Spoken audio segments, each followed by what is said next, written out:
하나님 말씀은 여러분 우리 신약성경 에베소서 6장 11절에서 18절까지 말씀인데요.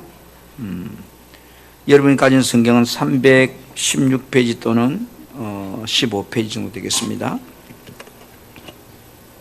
에베소서 6장 11절 말씀을 18절까지 저와 여러분 한 절씩 하나님의 말씀을 믿음으로 교독합니다. 11절 마귀의 관계를 능히 대적하기 위하여 하나님의 전신갑주를 입어라.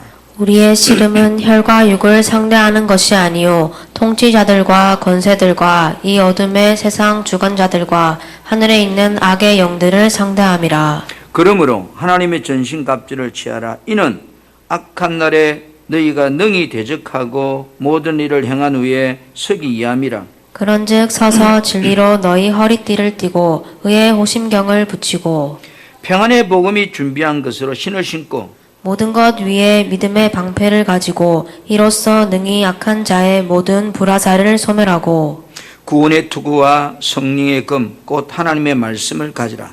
모든 기도와 간구를 하되 항상 성령 안에서 기도하고 이를 위하여 깨어 구하기를 항상 힘쓰며 여러 성도를 위하여 구하라. 아멘.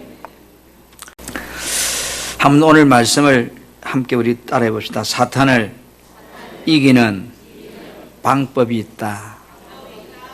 여러분, 적을 이길 수 있다면 우리는 어떻게 해야 될까요? 그 방법을 내 것으로 만들어야 돼요. 그렇죠? 돈을 벌 수가 있다면 돈을 버는 방법을 내 것으로 만들 때 돈을 벌 수 있는 것처럼 우리가 영적 싸움에서 사탄을 이길 수 있는 방법이 있다면 그 방법을 내 것으로 만들어야 됩니다. 우리는 사탄을 부를 때, 마귀를 부를 때 계명성 또는 사탄, 마귀라고 그렇게 호칭을 합니다.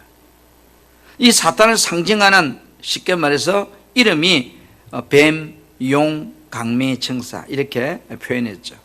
그리고 사탄이 가지고 있는 본질적인 성격은 보면 살인자고 거짓말쟁이고 상습적인 범죄자고 의인들을 대적하는 그런 자라고 호칭이 나와 있습니다. 여러분, 사탄이 처음부터 사탄이 아니고 그는 하나님께서 만드는 창조물 중에, 피조물 중에 가장 어떤가는 존재로 만든 천사였습니다. 그 천사가 교만함으로 타락한 존재가 되어서 이 땅으로 쫓겨난 존재가 바로 영적 존재인 마귀 사탄이 된 겁니다. 자, 사탄은 하나님께서 하신 일을 방해하고 인간 우리들이 구원받지 못하도록 하나님의 축복을 받지 못하도록 방해하고 해방하고 결국은 죄로 사망에 빠진 인간을 구원받지 못하게 함을 통해서 그 영혼들이 지옥 가게 하는 것이 사탄의 궁극적인 목적입니다. 여러분, 사탄은 세상의 임금이라 이렇게 표현합니다. 세상 임금이란 말은 이 세상, 이 땅에서 사탄과 싸워서 이길 수 있는 존재는 아무도 없다, 그런 뜻이에요. 우리 육신이 죽지 않는 한 영적으로 사탄의 공격을 날마다 받습니다. 지난 일주일 살면서도 여러분 엄청나게 받았습니다. 갈등했을 겁니다. 우리들이 영적 싸움에서 이 적을 이기려고 한다면 적에 대해서 알아야 되고 적이 이길 수 있는 무기를 가져야 됩니다. 우리 한국이 남북이 대치하고 있는 나라다 보니까 세계 6위의 군사대국입니다. 조그마한 땅덩어리에서 모든 군수품을 다 자체 생산하는 그런 나라가 되려고 마지막으로 지금 시도하고 있는 것이 우리 KF 전투기 21 전투기 만드는 사업을 하고 있습니다. 왜요? 우리는 어쩔 수 없이 남북이 대치하고 있기 때문에. 오늘 여러분, 1년에 우리 총 예산의 3분의 1을 국방비에 쓰는 나라입니다. 만약에 우리가 1년 예산이 400조 원이라면 3분의 1이면 자그마치 한 130조 억을 국방비에 쓰고 있습니다. 만약에 대한민국이 남북이 대치하던 나라가 아니라면 그 연간 들어가는 130조라고 하는 억을 우리가 삶의 질에다 쓰면 대한민국은 어떻게 될까? 상상이 안 되는 나라로 발전할 겁니다. 그러나 그걸 알면서도 국방비에 투자하는 이유는 무너져버리면 다른 모든 것이 의미가 없기 때문입니다. 마찬가지입니다.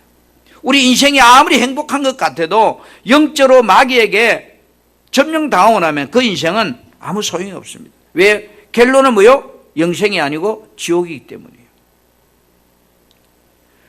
사단은 어떤 방법으로 저와 여러분을 공격해 오는가요? 지난 한 주간 여러분 어떤 공격을 받으셨는가요? 마귀가 예수님을 어떻게 시험하는지를 알면 마귀가 나를 공격해 오는 그 장면들을 짐작할 수 있습니다. 마태복음 4장 1절부터 11절에 보면 마귀가 예수님을 공격하는 장면이 나옵니다. 예수님이 40일 동안 금식하고 밤낮으로 아무것도 먹지 않았기 때문에 제일 시급한 문제가 배가 고팠을 겁니다.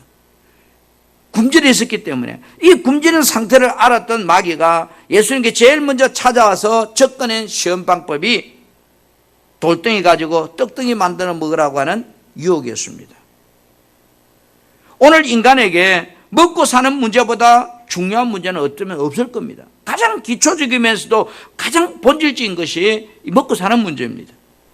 이 말을 현대용어로 바꾸면 우리에게 가장 중요한 것은 다른 말로 표현하면 돈입니다. 돈. 수많은 사람이 시험 들고 넘어지는 이유는 돈 때문입니다. 두 번째 마귀가 예수님을 어떻게 시험하는가요? 거룩한 성 꼭대기, 성전 꼭대기 데려가서 이렇게 말합니다. 만일 내가 하나님의 아들이거든 뛰어내려봐. 여러분, 예수님의 자존심을 건드립니다. 교만한 마음을 넣어줍니다. 우리에게도 마찬가지로 이렇게 찾아옵니다. 세 번째는 또 어떻게 합니까? 예수님을 마귀가 천하만국 영광을 보여주면서 자기에게 절하면 내가 이런 걸 다 너에게 주겠다는 겁니다. 사람 마음속에 명예욕과 권세욕을 넣어서 욕망을 불러일으킵니다. 자, 예수님께 이렇게 접근해 왔던 마귀의 공격을 보면서 오늘 마귀는 나에게 어떻게 접근해 올까? 여러분이 무엇 때문에 시험에 들고 무엇 때문에 가장 사는 것이 힘든가요? 사단이 우리를 공격할 때 가장 많이 사용하는 방법은 제가 이야기했던 먹고 사는 인생의 문제입니다. 사단이 우리를 공격할 때 돈 문제, 물질 문제를 가지고 여러분에게 침투해 들어옵니다. 돈은요, 나에게 탐욕과 정욕과 육신의 소욕을 해결할 수 있기 때문에 사단이 물질이라는 것을 통해서 끊임없이 눈만 뜨면 우리를 미혹합니다. 사람들은 이렇게 생각합니다.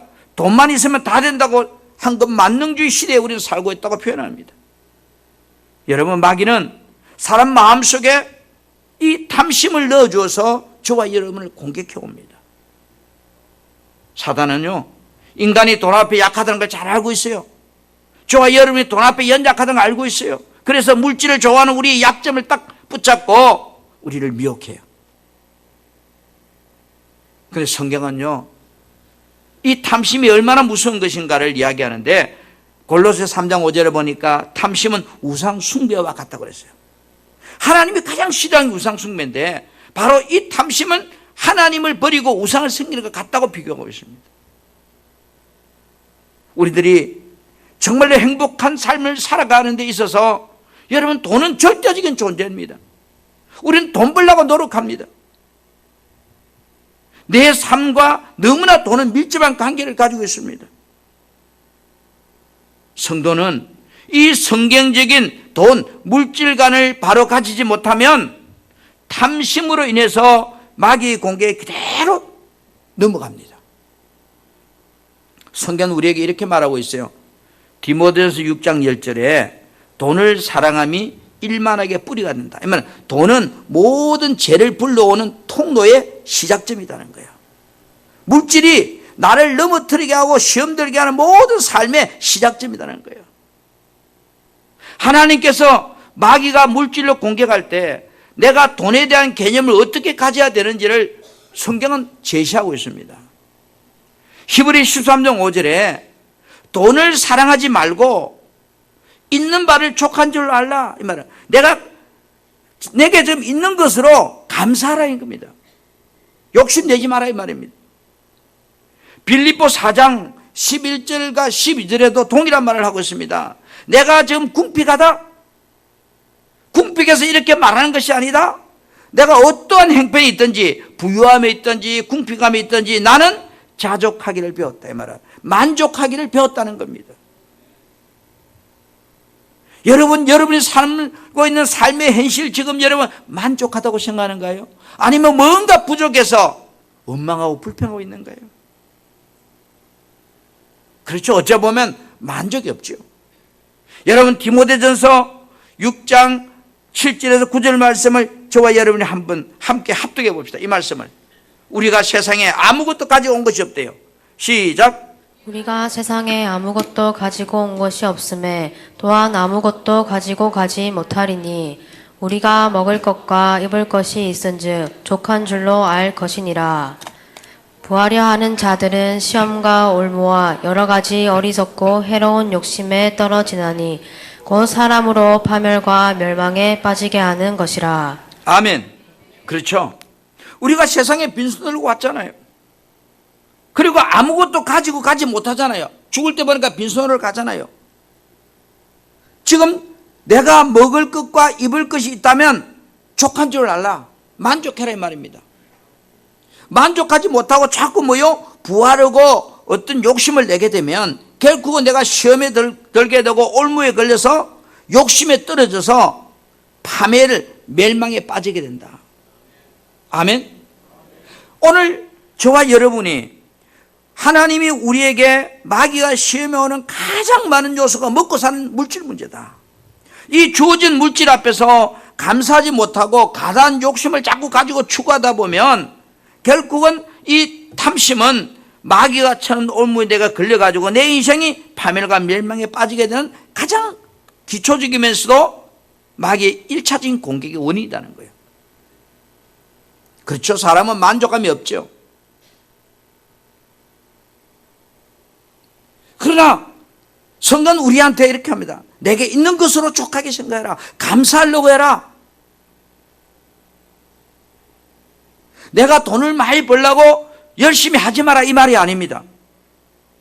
내게 있는 것에서 자꾸 불평하고 원망하면 마귀가 여러분을 잡아먹는 통로가 된다는 거예요.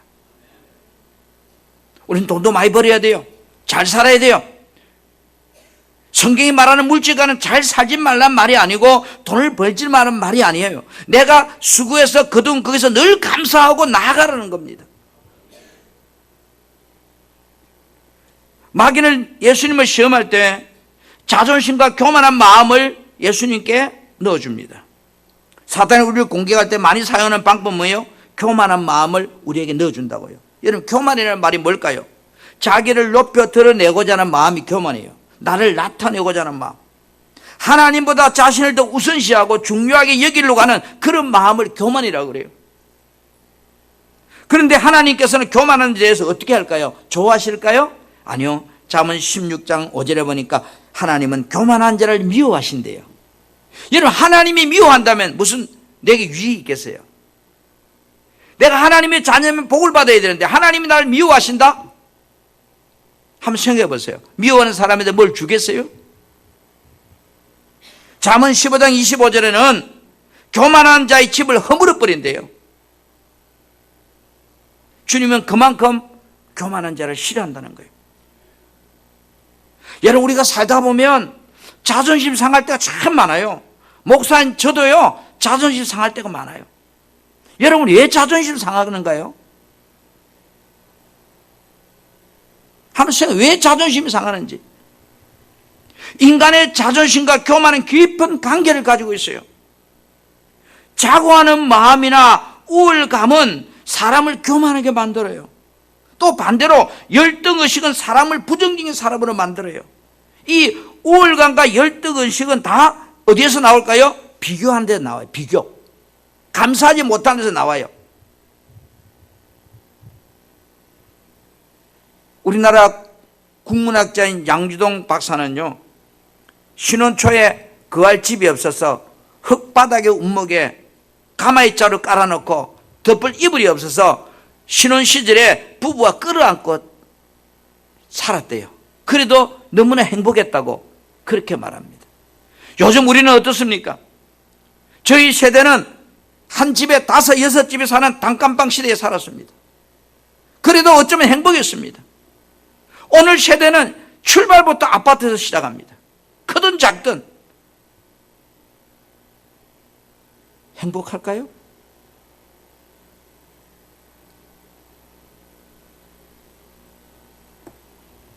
특히 우리나라는요, 이 비교의식이 심한 나라입니다. 우리나라 자동차는요, 그 사람의 권위를 상징합니다. 가령 예제 고급 승용차 타고 다니는 행편이 아닌데도 월급 받아가 차 밑에 다 넣으면서 폼 잡고 차 타고 사는 사람이 있습니다. 그 사람을 분석해 보면 자존심과 교만이 그를 그렇게 끌고 가고 있다는 거예요. 그래서 잠언 16장 18절에 뭐라고 그래요? 교만은 패망하는 데 앞잡이다. 우리는 여러분, 이 마귀가 자존심을 상하게 하고 열등의식을 넣어줘서 나를 자꾸 교만하게 만들어요. 그래 시험 들게 만드는 거예요. 사단은 인간이 명예와 권세와 권력을 얻고자 하는 인간의 욕망을 가지고 또 우리에게 공격해 와요. 예수님께 세 번째 공격 방법이 그거였어요. 천하만국 영광을 보여주면서 내 앞에 엎드려 절하면 내가 내 모든 걸 주겠다는 거예요. 자신의 이치를 벗어나게 만들어요. 절제하지 못하게 만들고 강한 욕망을 추구해서 잡아먹으려고 그래요. 오늘날에는 마귀가 여러분 세상 문화라는 것을 통해서 우리를 미혹하고 공격해 옵니다. 말초적인 즐거움을 주어서 우리를 망하게 합니다. 세상적인 문화를 우리가 경계하지 않으면 나도 모르는 사이 세상 문화에 물들어서 공중것에 잡은 자를 따라가는 꼴이 돼요. 여러분, 세상의 대표적인 문화가 뭐죠? 쾌락주의, 학락주의, 엔조이, 즐기는 것.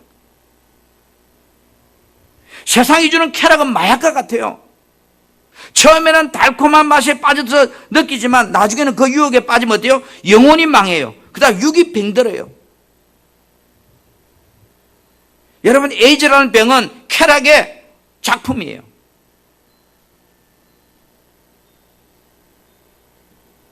종말의 때가 되면 사람들이 가진 특징이 무엇을 추구하는지를 말하고 있어요. 여러분, 베드로서 3장 4절에 보면 종말의 때가 되면 배신하고 조급해지고 교만해지고 쾌락을 하나님보다 더 좋아한다는 거예요.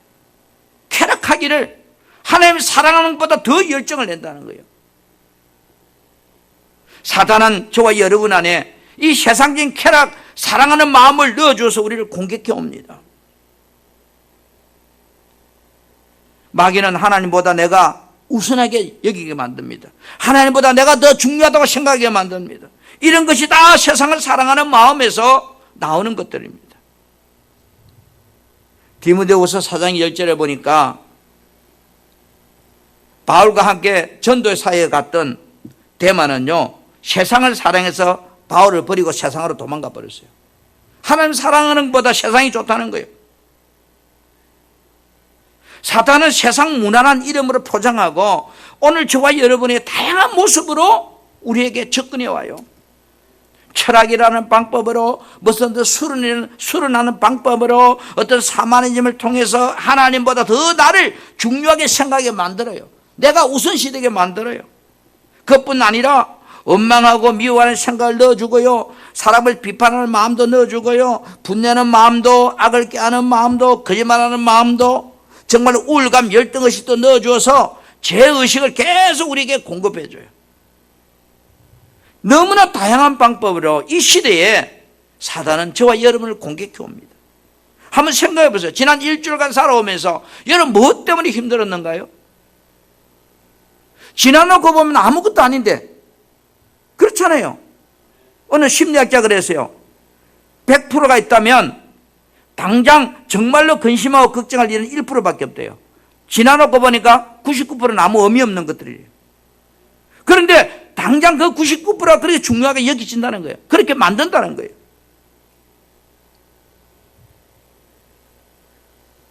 마귀는 우리들에게 자족하는 법을 다 빼앗아가 버립니다. 감사하는 것을 다 빼앗아가 버립니다. 끊임없이 탐심이라는 통로를 통해서 저와 여러분을 공격하고 있다는 거예요. 여러분 어떻게 이길랍니까? 적의 공격법을 알았는데 여러분 어떻게 그걸 방어하실랍니까? 북한에서 미사일을 개발합니다. 어떻게 그 미사일을 막을 것인가? 패트리어트 미사일을 설치합니다. 왜? 날라오는 걸 터뜨리겠다는 거예요. 여러분 아무리 패트리어트 미사일을 준비해놔도 100발 쏘면 100발 다 떨어뜨릴 수 없습니다. 그죠? 한 발 정도 떨어질 수 있다고요. 떨어지면 어떻게 돼요? 초토화되는 거예요. 저는 복잡하게 생각하지 않습니다.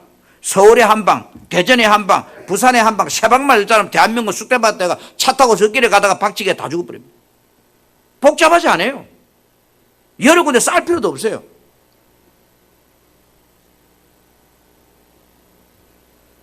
오늘 여러분 그 마지막 한 발도 이 땅에 떨어지지 않기 위해서 엄청난 군비를 투자하면서 방어를 준비합니다. 우리 인생도 마찬가지예요. 예수 잘 믿다가 한 방 맞아서 그만 지옥 가버린다면 그거 뭐 하겠어요? 사탄의 공격을 이기는 방법이 있습니다. 막는 방법이 있습니다. 신앙생활은 영적 전투의 생활인데 우리는 이런 사실을 깜빡깜빡 망각하고 살아요. 설마 북한에서 쏘겠나? 설마 전쟁이 나겠나? 우리 집은 아니겠지. 나는 아니겠지. 여러분 사단은 천사장 미가엘마저도 상대할 만큼 버금가는 능력을 가진 존재예요. 인생의 근본적인 싸움은요 부부 싸움이 아니에요. 부모와 자식 싸움이 아니에요. 생존 개인적인 싸움이 아니에요. 어둠의 악한 영들과의 영적 싸움이에요. 이 악한 마귀의 싸움에서 이기느냐 지느냐가 내 인생의 진정한 승패를 좌우하는 결론이란 말이에요. 우리는 사단이 구원받지 못하도록 내 영혼이 지옥 떨어지도록 끊임없이 미혹하는 저 원수. 그래서 베드로전서 5장 8절에는 뭐라고 하는가 하면 대적막이라고 그랬어요. 우리가 싸우기에 벅찬막이라는 거죠. 그런데 그놈이 우는 사자같이 배고프고 굶주리는 사자처럼 날마다 나를 잡아먹으려고 내 주변에 어근거리고 다닌다는 거예요. 이 말 베라벨 유혹을 통해서 나를 쓰러뜨리려고 한 방에 꺾어버리려고. 여러분 구원받은 성도는 사탄과의 싸움에서 반드시 뭐요? 승리해야 돼요. 전쟁은 지면 아무것도 없어요. 그러기 위해서는 사탄과의 싸움의 본질을 알아야 돼요. 본질. 야고보 4장 7절 보겠습니다. 야고보 4장 7절 말씀 갖기 봐요. 그런즉 시작. 그런즉 너희는 하나님께 복종할지어다. 마귀를 대적하라. 그리하면 너희를 피하리라. 여러분 마귀를 대적하라 그리하면 피한다. 마귀는 죽는 존재가 아니에요. 우리가 최신 무기를 가지고 공격하면 도망갈 뿐이에요. 그런데 마귀를 이기는 본질이 뭐예요? 너희는 하나님께 뭐하라? 복종할지어다. 순종할지어다 아니에요. 복종할지어다. 하나님께 복종할지어다 이 말은 우리가 하나님의 주권을 인정하고 그리스도의 통치 안으로 들어가라 그 말입니다. 여러분 포탄이 쌓아되면 어디로 가야 될까요? 방공호 안으로 들어가야지. 그렇죠? 대한민국에 5천만 인구가 지하에 충분히 들어가고 남는데요. 대한민국 그만큼 지하 구멍이 많아요.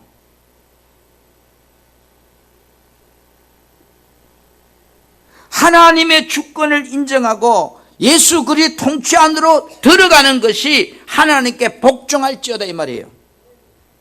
그리스도의 주권 안에 머물 때에 사탄을 대적할 수 있게 된다 그런 뜻이에요. 이 말을 바꾸고 말하면 하나님께 순종하는 삶은 마귀와의 전쟁에서 방어무기와 공격무기를 다 가진 자다 이 말이에요. 아멘. 오늘 본문에 우리 에베소서 6장 11절부터 12절에 마귀의 계계를 능히 대적하기 위해서 어떻게 하라고요? 하나님의 전신갑주를 입으라 그랬어요. 하나님의 전신갑주.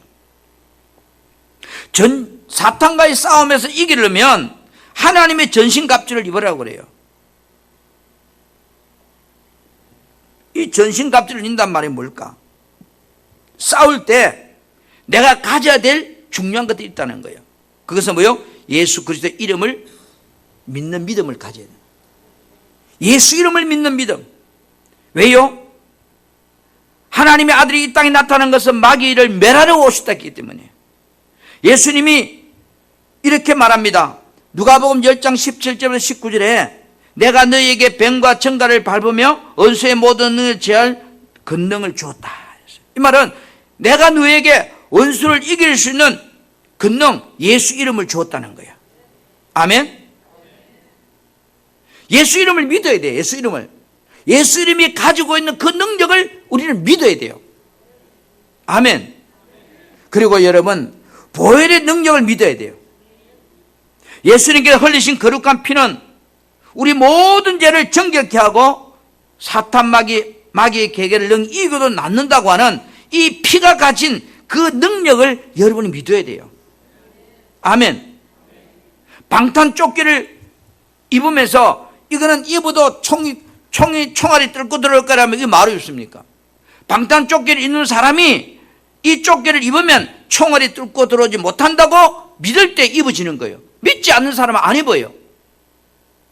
여러분들이 하나님의 전신갑주를 입기 위해서는 예수 그리스도의 이름의 능력을 믿어야 되고 보혈의 능력을 믿어야 돼요. 아멘. 아멘.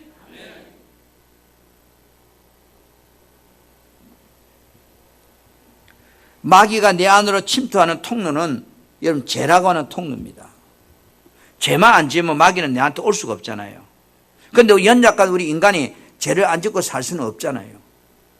분명히 내가 구원받았으나 끊임없이 우리는 선하게 살려고 발버둥을 치지만 여전히 돌아서 보면 또 죄짓고 또 죄짓고 또 죄져요.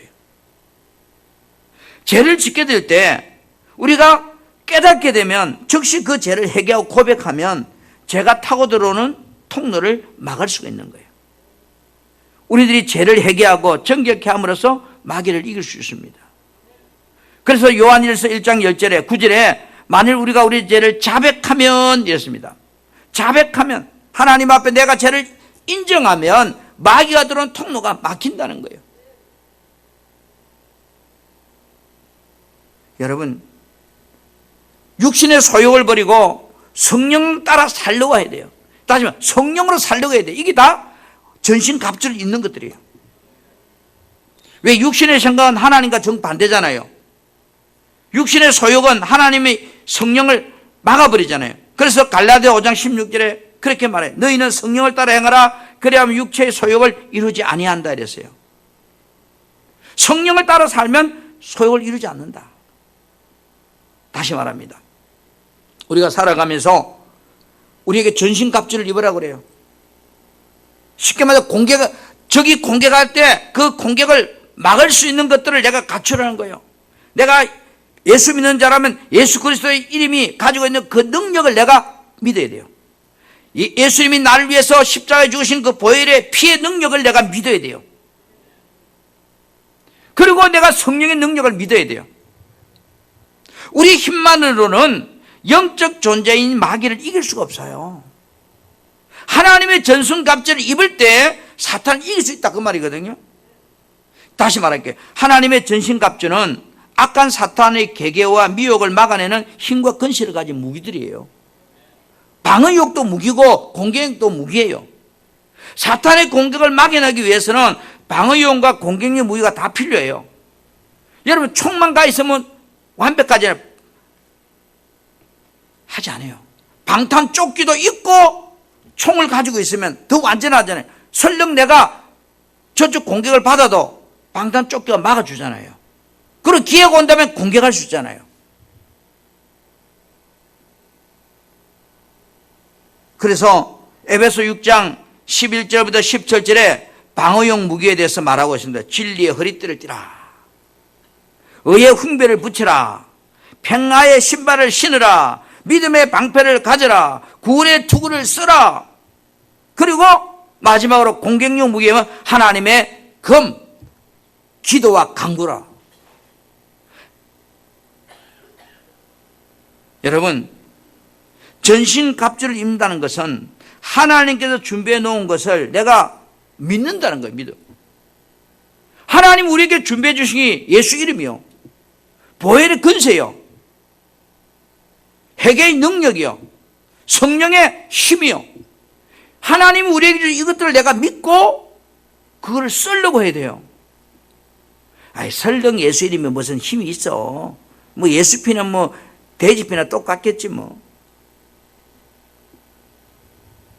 다시 정리해 보면 싸움에서 방어용 무기는 확신입니다. 확신. 여러분들이 이 믿음의 확신이 정확한 마귀의 공격을 막아낼 수 있는 방어용 무기란 말이에요. 아멘. 구원에 대한 확신, 내가 지금 죽어도 천국 간다고 하는 분명한 확신, 예수로 인하여 하나님 앞에서 내가 의롭게 되었다는 확신, 마귀가 몸은 죽여도 내 영혼은 절대로 죽일 수 없다는 믿음의 확신,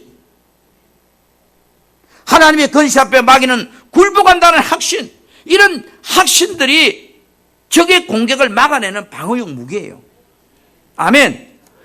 그래서 신앙은 믿음의 확신이 문제예요. 그리고 이 확신 위에서 공격용 무기를 가져야 돼요. 그것은 뭐예요? 오늘 성령의 근과 기도라고 그랬어요. 예수님께서 마귀의 공격을 물리칠 때 다 하나님 말씀으로 물리칩니다. 기도로 물리쳤습니다. 예수님 마지막 골고다에서 십자가 앞에서도 기도로 승리했습니다. 왜? 그것이 공격용 무기입니다. 마태복음 4장에서도 마귀가 와서 예수님을 시험할 때도 예수님은 마귀의 시험에 전부 다 뭐요? 공격용 말씀으로 물리칩니다. 방어는 내가 적을 공격할 때 내가 안 죽는 것이지 방어용 무기를 가지고 적을 죽일 수는 없습니다. 오늘 여러분 말씀 앞에 여러분 안에 말씀이 충만하면 마귀가 여러분을 대적하지 못합니다. 여러분의 기도가 충만하면 마귀가 여러분을 대적하지 못합니다. 완벽하게 구원의 확신, 믿음의 확신 위에서 공격용 무기를 가지고 여러분이 나아가는 사람은 적이 어디에서 공격해와도 우리는 방어하고 이길 수 있습니다. 기도는 여러분 놀라운 힘을 가지고 있습니다. 기도는 하늘로부터 하나님께서 성도를 예배해 주신 은혜에 임하게 하는 통로지만 적을 향하여 쏘아올리는 비소 같은 화살입니다. 우리는 말씀과 기도로 마귀를 대적하여 이기는 믿음의 사람이 되어야 돼요. 여러분 안에 말씀이 살아있는가 확인해 보십시오. 내 삶의 기도가 얼마나 지금 이제 내가 유지되고 있는지 한번 생각해 보세요. 교회는 나와도 예수는 믿어도 내 안에 말씀이 고갈돼 버리고, 그래서 마귀는 뭐요? 물 없는 곳으로 들어갑니다. 말씀이 없는 곳으로 들어간다고요. 기도하지 않는 자들에게 들어간다고요. 예수님은 땀방울에 핏방울 되도록 마귀의 공격을 이기기 위해서 괘씸만 해서 기도로 이겼습니다. 여러분, 마귀에 싸운다는 것이 적당한 게 아닙니다. 핏방울 땀방울 되도록 싸워도 부족한 것이 싸움터입니다.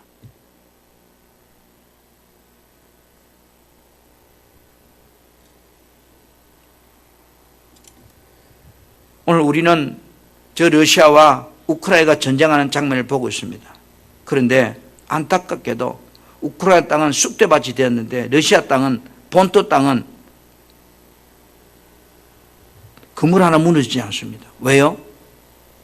러시아는 우크라이나까지 공격할 수 있는 무기를 가지고 있습니다. 그러나 우크라이나는 러시아 본토까지 날아갈 수 있는 미사일도 없고 비행기도 한 대 없습니다. 공격을 하고 싶어도 할 수가 없습니다. 그러니까 당할 수밖에 없죠.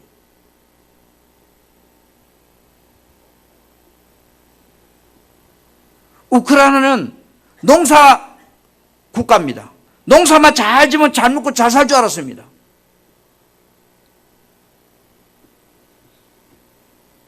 분명히 러시아하고 우크라이나 조약을 맺으면 다시는 러시아가 우크라이나 침범하지 않는 조약, 그 조약을 믿었습니다. 믿은 결과 오늘 저 쑥대밭이 됐습니다. 여러분, 마귀는 우리에게 끊임없는 방법으로 유혹해 옵니다. 나를 안심시킵니다. 오늘 이 마귀의 공격을 우리는 대비해야 됩니다. 만약에 우크라이나가 비행기가 있고 미사일이 있고 원자폭탄이 있다면 러시아가 공격할 수 있었을까요? 공격 못하죠. 왜? 자기도 당하는데요. 오늘 사랑하는 성도 여러분, 여러분 안에 말씀이 얼마나 중요한지를 기억하고 말씀을 끊임없이 상고하시기를 축복합니다. 여러분, 기도는 적을 향하여 쏘아대는 총알과 같은 겁니다. 여러분 안에 기도 생활이 살아난다면 여러분을 유혹해 오는 어떤 환경, 어떤 조건, 어떤 마귀의 공격에서도 우리가 이기고 나갈 수 있습니다. 저는 여러분들이 마귀가 공격해 왔을 때 제압할 수 있는 그런 승리하는 신앙생활이 되기를 주님의 이름으로 축복합니다. 아멘.